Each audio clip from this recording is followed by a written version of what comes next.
সাদা স্রাব হচ্ছে সাধারণ নাকি ইনফেকশন, জানুন ৩টি গুরুত্বপূর্ণ পার্থক্য। আপনার কি সাদা স্রাব হচ্ছে?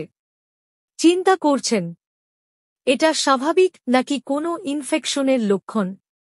আজকে জানবেন এই দুটি অবস্থার ৩টি বড় পার্থক্য। সাদা স্রাব নারীদের শরীরে একটি সাধারণ প্রক্রিয়া, কিন্তু যখন এর রং, গন্ধ বা পরিমাণ অস্বাভাবিক হয়ে যায় তখন তা হতে পারে কোনো ইনফেকশনের ইঙ্গিত। সাধারণ সাদা স্রাব হয় দুধের মতো সাদা বা হালকা, কিন্তু ইনফেকশনের ক্ষেত্রে এটি হতে পারে হলুদ, সবুজ বা ঘন পিচ্ছিল ধরনের।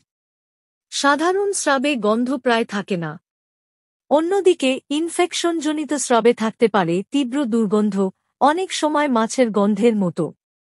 সাধারণ স্রাবে শরীরে কোনো অস্বস্তি হয় না, কিন্তু ইনফেকশনের ক্ষেত্রে থাকতে পারে চুলকানি, জ্বালা বা পেটের নিচের দিকে ব্যথা। যদি স্রাবের রং বদলায়, গন্ধ হয় বা অস্বস্তি হয় তবে দেরি না করে গাইনোকোলজিস্ট দেখান। নিজে ওষুধ না খেয়ে সঠিক কারণ জেনে চিকিৎসা নিন। সাদা স্রাব সবসময় ভয় পাওয়ার মতো না, তবে সচেতন হওয়া জরুরি।